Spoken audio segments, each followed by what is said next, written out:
मोहतरम भाइयों, अज़ीज़ बुज़ुर्गों, अम्बिया अलैहिमुस्सलाम का तज़किरा चल रहा है। आज हम जिस नबी के बारे में सुनेंगे वो है हज़रत दाऊद अलैहिस्सलाम, हज़रत सुलेमान अलैहिस्सलाम, और तीसरे नबी हैं हज़रत उज़ैर अलैहिस्सलाम। तीन जलीलुल क़द्र नबी हैं। पहले नबी हैं हज़रत दाऊद अलैहिस्सलाम। ये बनी इसराइल की तरफ भेजे गए। इन्हें अल्लाह तबारक व तआला ने मुक़द्दस किताब से भी नवाजा। आसमानी जो चार बड़ी किताबें हैं उनमें से ज़बूर हज़रत दाऊद अलैहिस्सलाम को दी गई। अल्लाह ताला ने इन्हें हुकूमत और बादशाहत भी दी। सिर्फ इंसानों पर नहीं बल्कि परिंदों को और पहाड़ों को भी इनके ताबे कर दिया। बहुत ही जलीलुल क़द्र नबी हैं। कुरान ने इनके बारे में काफ़ी तफसील से बयान किया। और जब हज़रत दाऊद अलैहिस्सलाम छोटे थे उस वक्त से लेकर कुरान ने इनका तज़किरा किया है कि जब आप छोटे थे, अभी बचपने में ही थे, तो आपकी जो कौम थी यानी बनी इसराइल, मूसा अलैहिस्सलाम को जाए हुए काफ़ी अरसा गुजर चुका था। बनी इसराइल में एक के बाद दीगर अंबिया आते रहे। तो एक दिन कौम के जो सरदार थे, जो बड़े लोग थे, जो साहिब हैसियत लोग थे, सारे लोग मिलकर अपने वक्त के नबी के पास गए और उनसे दरख्वास्त की कि हमें एक बादशाह आप मुकर्रर कर दीजिए। अल्लाह से दुआ कीजिए कि अल्लाह ताला हमें एक आदमी को बादशाह बना दे जो हमारे ऊपर हुकूमत करे, ताकि हम मुनज़्ज़म रहें, एक साथ रहें, मुत्तहिद होकर रहें। तो अल्लाह के नबी जो उस वक्त के नबी थे, कुरान ने उनका नाम नहीं लिया, वो अल्लाह ही को मालूम कि वो कौन थे। तो कुरान कहता है उस नबी ने कौम को समझाया भी, देखो भाई आप मुतालबा तो कर रहे हो बादशाह बनाने का, अगर अल्लाह बादशाह बना दे और तुम नहीं मानो, फिर से तुम गोया कि बादशाह का इनकार करने लगो तो अल्लाह का अज़ाब आ सकता है। लेकिन कौम ने जब बहुत ही ज़्यादा इसरार किया तो वक्त के नबी ने अल्लाह ताला से दुआ की और अल्लाह तबारक व तआला ने बनु इसराइल पर एक आदमी को बादशाह बनाकर भेजा। और उनका नाम भी लिखा है कुरान में। उनका नाम हज़रत तालूत रहमतुल्लाह अलैह। नबी तो नहीं थे लेकिन बहुत ही नेक दिल बादशाह थे। और ये जो आदमी थे हज़रत तालूत, ये मालदार नहीं थे, यानी गरीब इंसान थे, मामूली इंसान थे। मुआशरे में अब तक इनकी कोई हैसियत नहीं थी, लेकिन चूँकि इनके अंदर वो सलाहियत थी, वो क्वालिटी थी जो कौम को लीड कर सके, लोगों की रहनुमाई कर सके।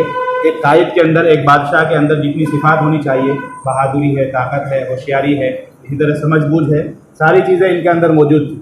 तो जब सरदारों ने देखा कि भाई एक मामूली इंसान को बिठाकर हमारे सर पर बुला के मुसल्लत कर दिया गया, तो लोग फिर से चेमी गोइयाँ करने लगे।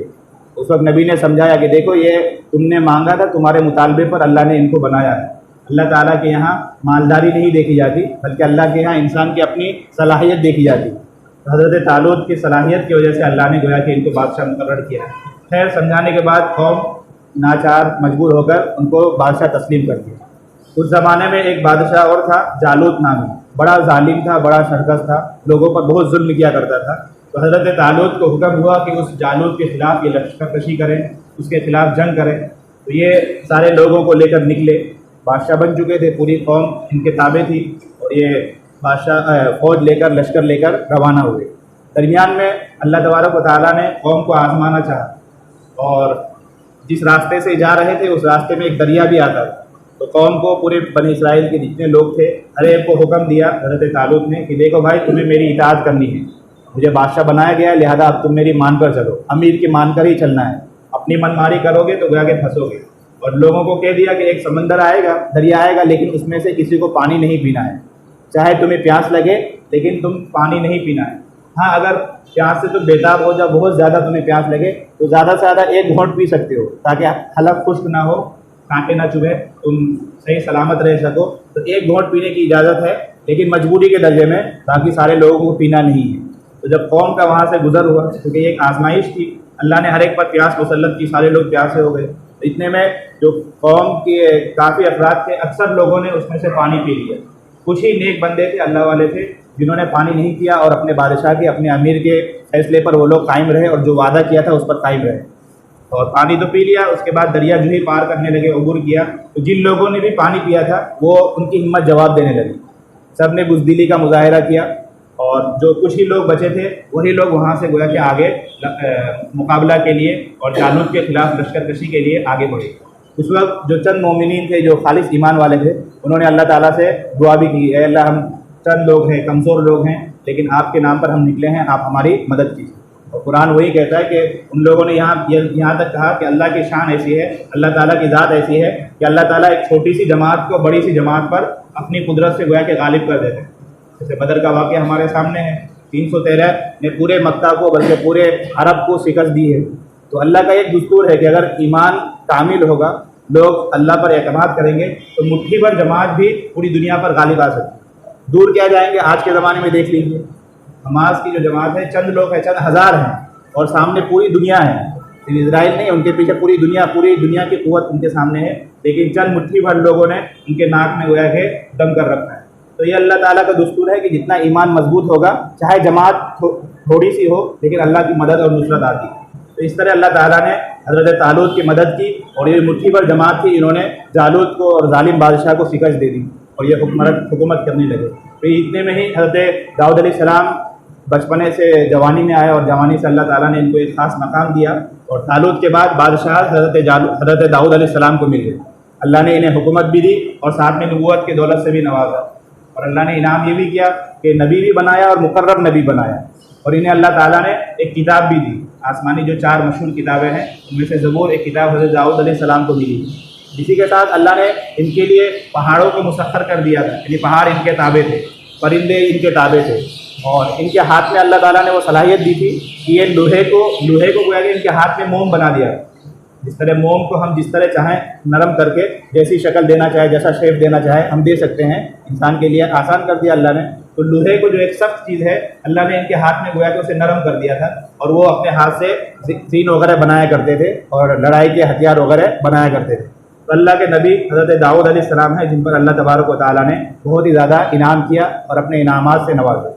और ये नबी भी ऐसे थे कि बादशाहत तो मिल गई, दुनिया की सारी ताकत इनको मिल गई, सिर्फ इंसानों पर नहीं बल्कि चरिंद परिंद पर भी गोया कि अल्लाह ने इनको हुकूमत दी।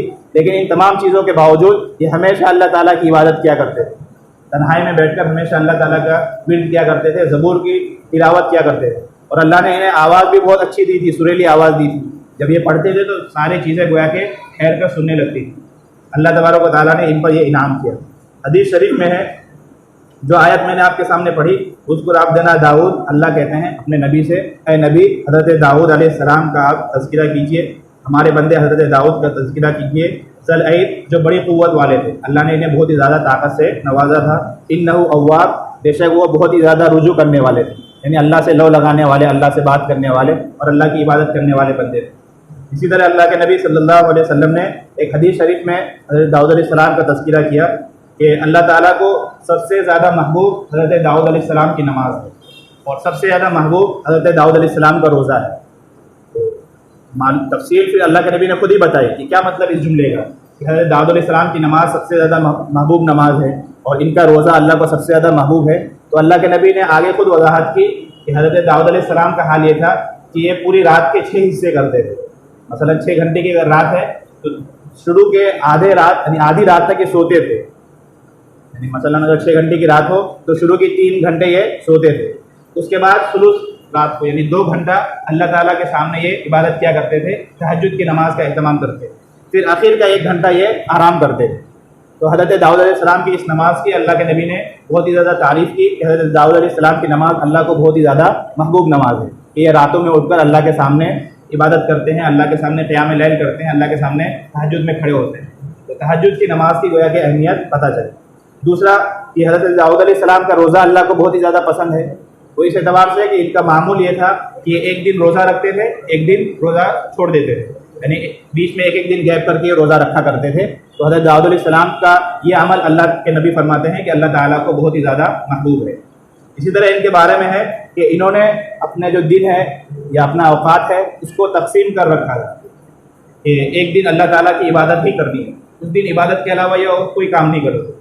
दूसरा दिन था फिर इसमें ये लोगों में वाज़ो नसीहत करते थे, लोगों को समझाते थे, दीन की तरफ बुलाते थे, कह सकते हैं कि जमात में निकलते थे। तीसरा काम ये करते थे तीसरे दिन कि ये चूँकि बादशाह भी थे, लोगों के मुकदमात इनके पास आते, तो ये लोगों के दरमियान फैसला के लिए इन्होंने तीसरा दिन मुकर्रर कर रखा था। चौथा दिन आता था वो अपने घर वालों के साथ, अहलो अयाल के साथ गोया के गुजारते थे। तो इन्होंने अपने औकात को इस तरह तकसीम कर रखा था। पता है चला कि अपने दिन भर के कामों में, दिन भर के मामूलात में हमें इस तरह के औकात, निज़ामुल औकात बनाना चाहिए। ये एक नबी की सुन्नत है, इसलिए कि अगर निज़ामुल औकात बनाएंगे तो वक्त में बरकत होगी, कम वक्त में ज़्यादा काम हो सकेगा। और अगर कोई निज़ाम नहीं रहेगा तो इंसान अगर कहीं बैठता है, हमारा मिजाज है मसलन चाय के टपरी में बैठ गए, वहीं पर बातें होने लगे, 3-4 घंटा यूँ ही ज़ाया हो जाएगा। कोई दोस्त मिल गया, ऐसे ही हमारा दिन भर गोया के ख़राब हो जाएगा। तो उससे जो काम हमारे थे वो काम रह जाएंगे। कामों को तरतीब देना और एक निज़ाम से चलाना ये गोया के नबियों की सुन्नत रही है, तो ये इनके ज़िंदगी से हमें सबक मिलता है। आखिरी बात कि इनके ज़िंदगी से हमें सबसे अहम जो सबक मिलता है वो ये है कि देखिए अल्लाह तबारक व तआला ने हज़रत तालूत को, जो कि माली एतबार से कुछ भी नहीं थे, एक गरीब इंसान थे, कौम के सरदारों के सामने उनकी कोई हैसियत नहीं थी, लेकिन अल्लाह ताला ने उनको अमीर बनाया, अल्लाह ने उनको बादशाह बनाया।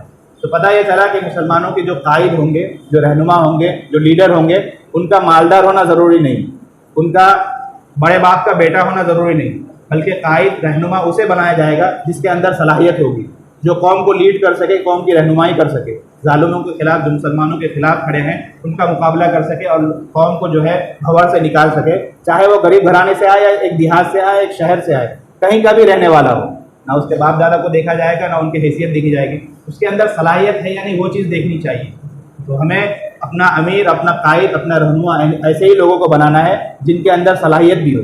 सिर्फ बड़े बाप का बेटा हो जाना काफ़ी नहीं होता, बल्कि उसके अंदर ज़ाती सलाहियत भी होनी चाहिए, तभी ना गोया कि वो लोगों की रहनुमाई करेंगे। जिस तरह हज़रत दाऊद अलैहिस्सलाम ये गरीब इंसान थे, लेकिन अल्लाह ताला ने इनको बादशाह बनाकर मुकर्रर किया। दूसरा सबक ये मिलता है कि तादाद पर कभी भरोसा नहीं करना चाहिए। जैसे देखिए तालूत अलैहिस्सलाम की जो इनका जो लश्कर है, मुख्तसर सब लोग हैं, मुट्ठी भर लोग हैं, लेकिन सामने उन्होंने जालिम बादशाह को पछाड़ा है। तो तादाद पर कभी हमारा भरोसा ना हो, हमारा पूरा भरोसा अल्लाह तबारक व तआला की ज़ात पर होना चाहिए, अल्लाह पर भरोसा होना चाहिए। अल्लाह की ज़ात ऐसी है कि छोटी सी जमात को बड़ी सी जमात पर आसानी से अल्लाह ताला फतेह दे देते हैं। तो हमेशा जब भी दुश्मन से मुकाबला हो या किसी भी मामले में तादाद पर हमारा भरोसा नहीं होना चाहिए, पूरा एतमाद, मुकम्मल भरोसा अल्लाह की ज़ात पर ही होना चाहिए। तीसरी बात ये पता चली कि अगर अल्लाह ताला हमें दुनिया में माल और दौलत देते हैं या कोई भी ओहदा देते हैं तो हमें उसमें लग कर अल्लाह को भूलना नहीं है। इस तरह हज़रत दाऊद अलैहिस्सलाम को देखिए कि अल्लाह ने इन्हें बादशाहत भी दी, पूरे मुल्क पर हुकूमत है, लोगों पर भी हुकूमत है, जानवरों पर भी हुकूमत है, हत्ता के पहाड़ों में जिनको अल्लाह ने ज़ुबान भी नहीं दी उन पहाड़ों पर भी इनकी हुकूमत हो गई, पहाड़ भी इनके ताबे हो गए, लुहा वगैरह सारी चीज़ें इनके गोए के हाथ में मुसख्खर हो गई। इन तमाम चीज़ों के मिलने के बावजूद हज़रत दाऊद अलैहिस्सलाम अल्लाह की याद से कभी गाफिल नहीं है। पता है चला कि अगर हमें दुनियावी नेमतें मिले तो उसमें लग कर अल्लाह को भूलना नहीं चाहिए, अल्लाह जिस हाल में भी रखे अल्लाह को हमेशा याद रखना चाहिए। ये इनकी ज़िंदगी से बहुत ही अच्छा सबक हमें मिलता है। अगले नबी हैं हज़रत सुलेमान अलैहिस्सलाम। ये हज़रत दाऊद अलैहिस्सलाम के साहबजादे हैं। अल्लाह ताला ने दाऊद अलैहिस्सलाम के बाद हज़रत सुलेमान अलैहिस्सलाम को बादशाहत दी, और इनको बादशाहत भी ऐसी दी कि इंसान तो इंसान, जिन्नातों पर भी गोया कि इनकी हुकूमत, हवा पर भी हुकूमत, जितने मखलूक़ात अल्लाह ने दुनिया में बनाई है हर एक मखलूक पर गोया कि अल्लाह ने इन्हें हुकूमत दी।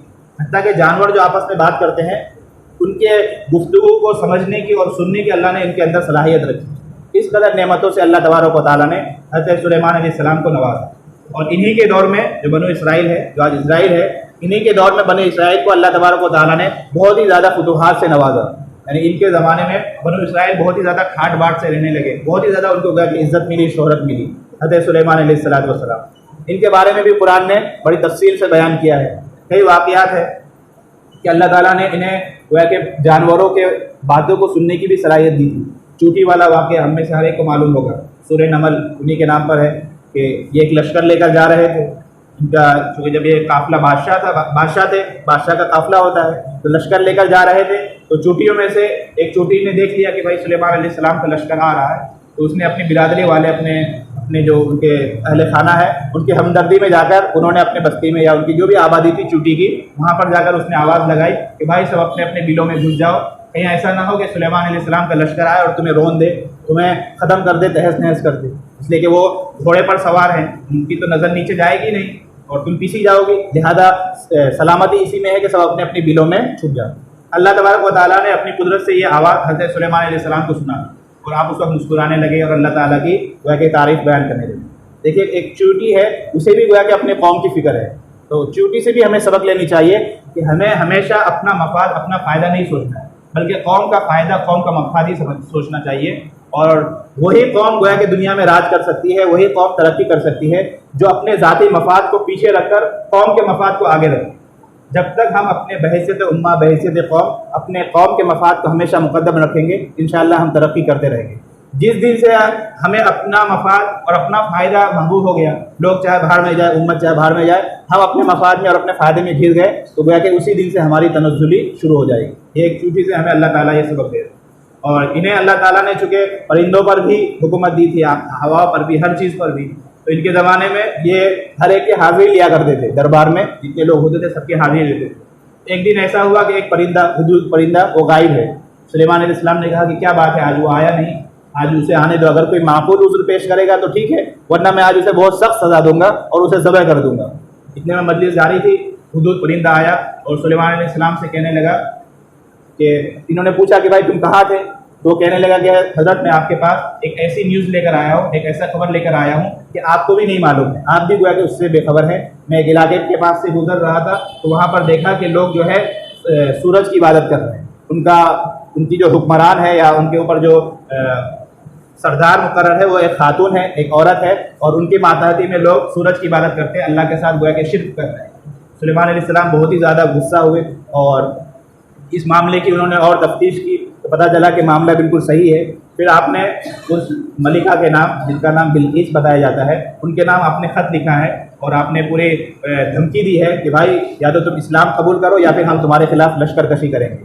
तो वो बिल्कीस के बारे में आता है कि जो ही उसे ये ख़त मिला, उसने अपने दरबारियों के साथ मशवरा किया और सबके साथ राय जानने की कोशिश की कि बताओ तुम क्या राय देते हो, ये जो हमें ख़त आया है इसके खिलाफ, इसके बारे में हमें क्या इक़दाम करने चाहिए।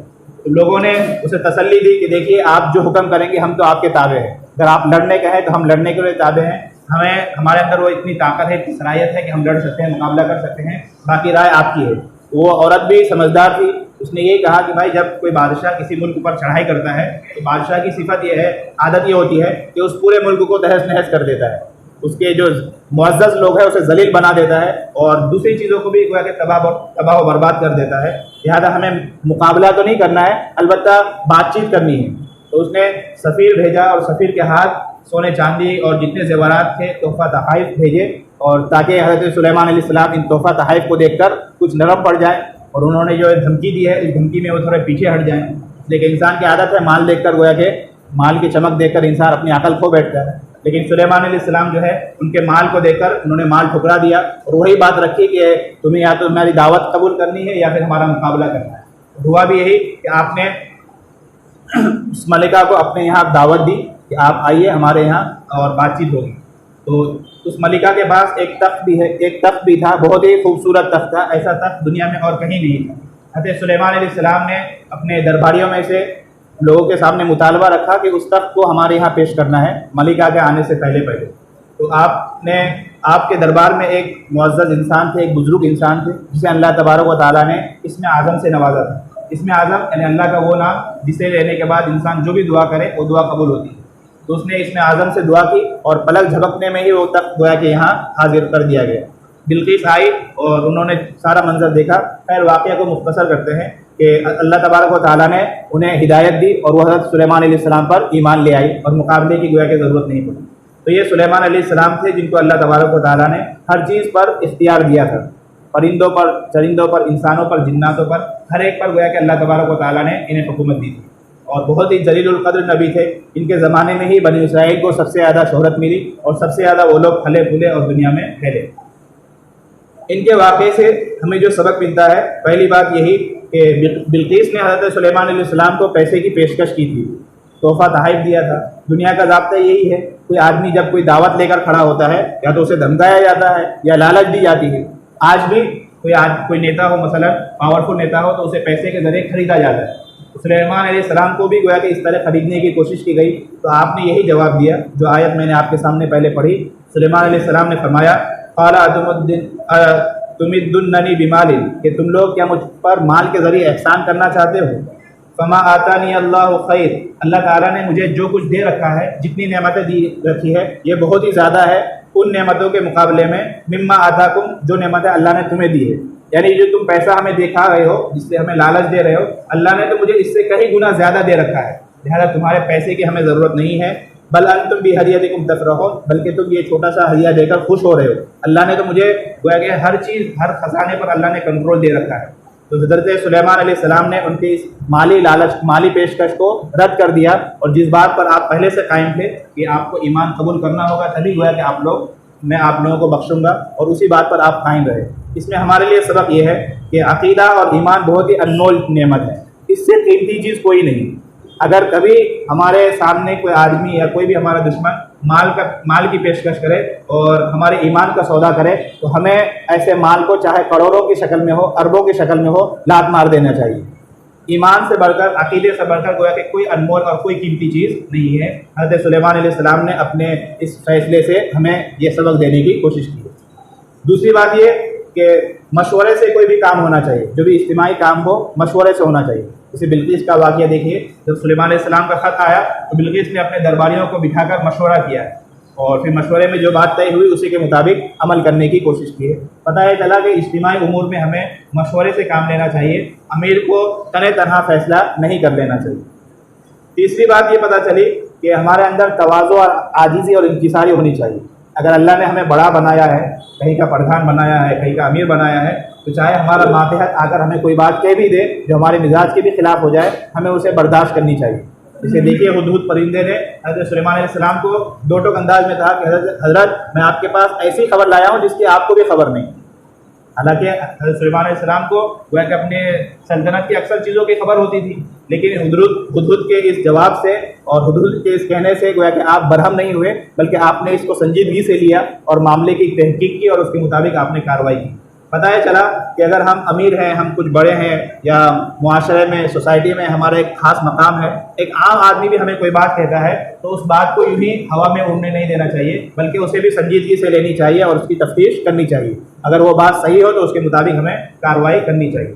तो हज़रत सुलेमान अलैहिस्सलाम थी जिनका जिक्र अल्लाह तबारक व तआला ने बार बार कुरान करीम में किया। तीसरे नबी है हज़रत उज़ैर अलैहिस्सलाम, और ये वो नबी है जिनके बारे में सूरह बकरा में आपने पढ़ा होगा। अल्लाह तबारक व तआला ने इनको मौत दी और 100 साल के बाद दोबारा आपको ज़िंदा किया। सूरह बकरा में इनका वाक़या तफसील से लिखा है।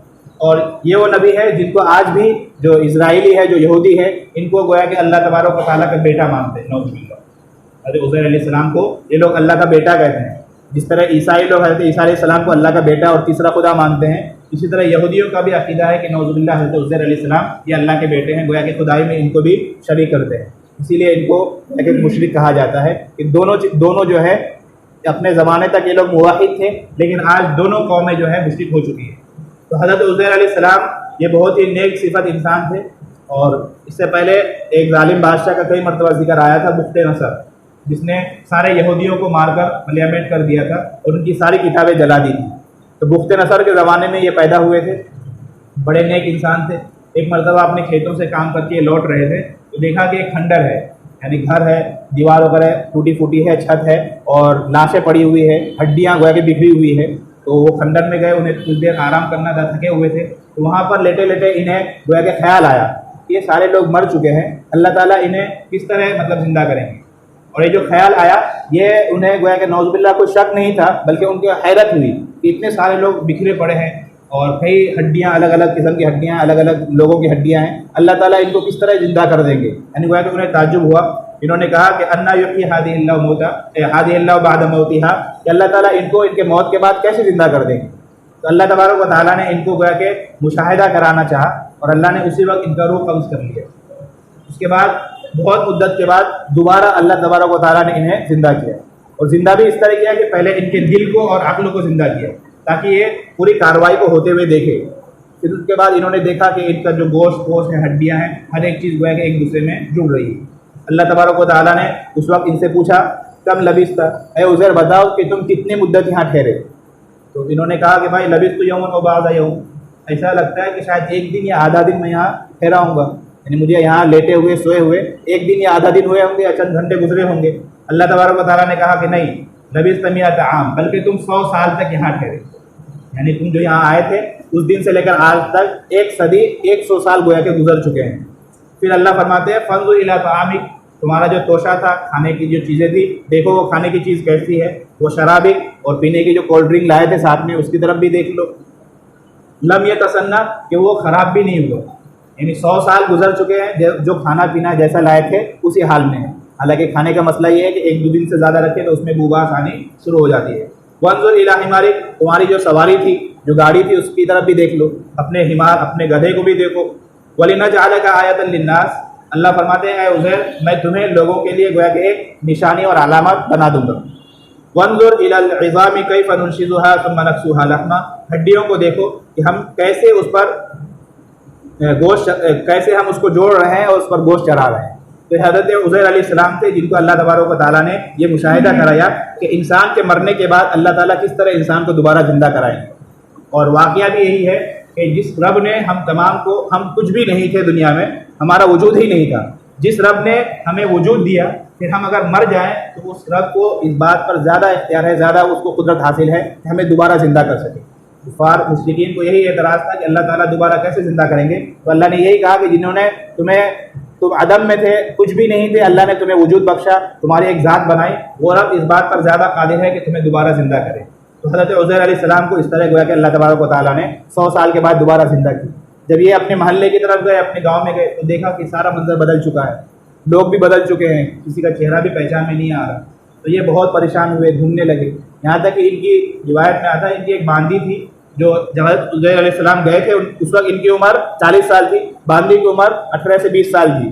और जब ये कौम में गए तो बांदी 120 साल की हो चुकी है, एकदम अंधी हो चुकी है, उसे नज़र भी नहीं आ रही। तो हज़रत उज़ैर अलैहिस्सलाम ने उससे पूछा कि उज़ैर का घर कौन सा है। तो उन्होंने कहा कि घर तो मैं बता दूँगी, लेकिन आप बताओ आप कौन हो। तो इन्होंने कहा कि मैं उज़ैर हूँ। तो बांदी बहुत परेशान हुई कि 100 साल गुजर चुके, उज़ैर का आज तक किसी ने नाम नहीं लिया, आप कैसे उज़ैर है, मुझे मतलब तशफ़ी कराइए। तो इन्होंने अल्लाह ताला से दुआ की, उस बांदी की जो बीनाई थी वो दोबारा वापस आ गई। फिर वो बांदी आपको लेकर मजमे में गई, जहाँ पर मजलिस जमी हुई थी। वहाँ पर यूसुफ अलैहिस्सलाम के साहबजादे भी थे, आपके पोते भी थे, सब बूढ़े हो चुके थे। जाहिर सी बात है 100 साल का एक लंबा अरसा है, सारे लोग बूढ़े हो चुके थे, और उसमें हज़रत उज़ैर अलैहिस्सलाम एक जवान, 40 साल जवान, इसलिए कि जब ये वाक़या पेश आया था आपकी उम्र उस वक्त 40 साल की थी। गोया के दादा जवान है, पोता बूढ़ा हो चुका है। उसी को अल्लाह तबारक व तआला फरमाते हैं वलिनजअलका आयतन लिन्नास, ए उज़ैर अलैहिस्सलाम, हम आपको लोगों के लिए एक निशानी बना देंगे कि बेटा पोता सब बूढ़े हो चुके हैं, सबके दांत झड़ चुके हैं, लेकिन आप माशाअल्लाह बिल्कुल जवान हैं, 40 साल जवान हैं।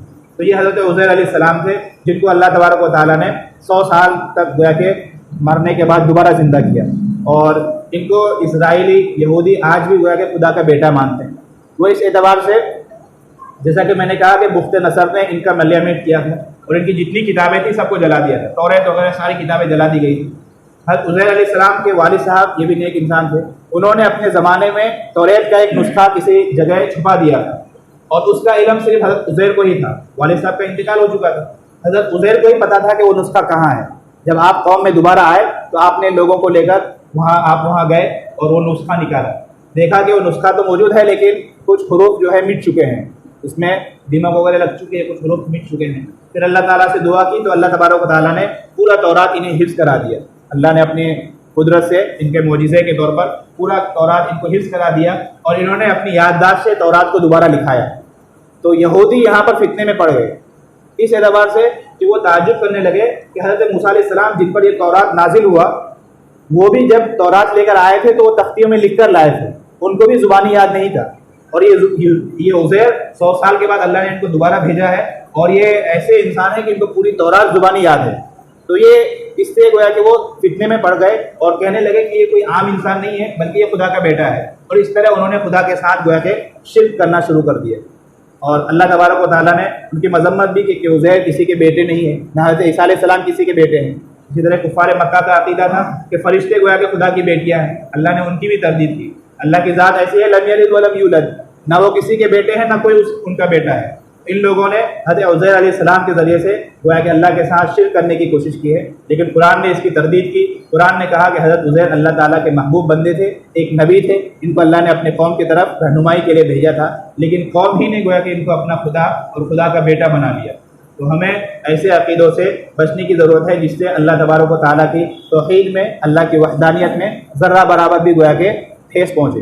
तौहीद बहुत ही ज़रूरी अक़ीदा है। उस दिन मैंने कहा था कि खाने पीने की इंसान को जितनी ज़रूरत है उससे कहीं ज़्यादा इस बात की ज़रूरत है कि हमारा अक़ीदा, हमारा तौहीद बिल्कुल खालिस हो। अल्लाह के साथ हम किसी को भी शरीक ना करें। कादिर, खालिक, राज़िक और रिज़्क़ देने वाले, औलाद देने वाले, बिगड़ी बनाने वाले एक ही ज़ात को समझे जो हकीकत में रब है, जो हकीकत में पालनहार है, और वो अल्लाह तबारक व तआला की ज़ात है। दादा, गंज बख्श या पीरों से होगा, इनसे होगा, उनसे होगा, ये सारे अकायद बिल्कुल गोया के खिलाफ तौहीद है, तौहीद के अक़ीदे के खिलाफ है। करने धरने वाली ज़ात अल्लाह ही की है। हमें हमेशा गोया के तौहीद पर मुस्तहकम रहना चाहिए और अल्लाह ही पर भरोसा रखना चाहिए। अल्लाह ही हमें गोया के हर मुसीबत से निकालने वाले हैं। हम अक़ीदा तौहीद में जिस कदर मुस्तहकम होंगे, अल्लाह पर हमारा एतक़ाद जितना मजबूत होगा, इतनी गोया के हम सरबलंदियों में रहेंगे, हमारा उरूज का ज़माना होगा। जो ही अक़ीदा तौहीद में ज़रा भी कमी आई, अल्लाह ताला फिर गोया के हमें ज़िल्लत और पस्ती के गार में डाल देंगे। अल्लाह तबारक व तआला हमें खालिस अक़ीदा तौहीद की दौलत से नवाजे और हमारा जो पुराना साख है, पुरानी इज़्ज़त है, अल्लाह ताला उसे बहाल करे। अल्लाह तबारक व तआला इन कौमों की तरह हमें ना बनाए जिन्होंने नबियों को गोया के खुदा की औलाद बना दिया, बल्कि जो दीन हक़ है, दीन इस्लाम की तालीमात है, उसके मुताबिक ज़िंदगी गुजारने की अल्लाह तबारक व तआला तौफ़ीक़ अता फरमाए। बिस्मिल्लाहिर्रहमानिर्रहीम। अल्हम्दुलिल्लाहि रब्बिल आलमीन। अल्लाहुम्मा लकल हम्दु कुल्लुहु व लकल शुक्रू कुल्लुहु। अल्लाहुम्मा ला उहसी सनाअन अलैक अंत कमा असनैता अला नफ्सिक। रब्बना आतिना फिद दुनिया हसनह व फिल आखिरति हसनह व क़िना अज़ाबन्नार। इलाही आलमीन, हम तमाम के गुनाहों को माफ़ फरमा। इलाही आलमीन, हम तमाम को कबूल फरमा। हमारे यहाँ जमा होने को कबूल फरमा। सुनी गई बातों पर अमल करने की तौफ़ीक़ अता फरमा। इलाही आलमीन, कुरान करीम को सीने से लगाने की, कुरान को पढ़ने, समझने और उस पर अमल करने की तौफ़ीक़ अता फरमा। या अल्लाह, हमें भी कबूल फरमा, हमारी नस्लों को भी कबूल फरमा। इलाही आलमीन, हम तमाम को सेहत तंदुरुस्ती के दौलत से नवाज दी। हमारे कारोबार में, रोज़ी रोज़गार में बरकत अता फरमा। हम तमाम को हलाल, कुशादा, पाकीज़ा रोज़ी अता फरमा। इलाही आलमीन, हमारे घरों में चैन, सुकून, सकीनत नाज़िल फरमा। इलाही आलमीन, मुसलमान जहाँ कहीं परेशान हाल है, हर एक की परेशानी दूर फरमा। अल्लाह, मुसलमानों की मदद और नुसरत फरमा। अल्लाह, मुसलमानों की मदद और नुसरत फरमा। हम तमाम की मदद और नुसरत फरमा। इलाही आलमीन, हमारे रमज़ान को कबूल फरमा। तमाम आमाल को कबूल फरमा। जो 2-3 दिन रह गए हैं, इनकी कदरदानी की तौफ़ीक़ नसीब फरमा। जो कमी कोताही हो गई, अल्लाह उसे माफ़ फरमा, अपने फ़ज़ल से माफ़ फरमा। हम तमाम को कबूल फरमा। मरने से पहले मौत की तैयारी की तौफ़ीक़ नसीब फरमा। इलाही आलमीन, अपनी मारिफत नबी अकरम सल्लल्लाहु अलैहि वसल्लम की मोहब्बत अता फरमा। प्यारे आका सल्लल्लाहु अलैहि वसल्लम के सच्चे दुफ़ैल हमारे दुआओं को कबूल फरमा। सल्लल्लाहु अला खैरि खल्क़िही व आलिही व अस्हाबिही व ज़ुर्रिय्यतिही अजमईन बिरहमतिका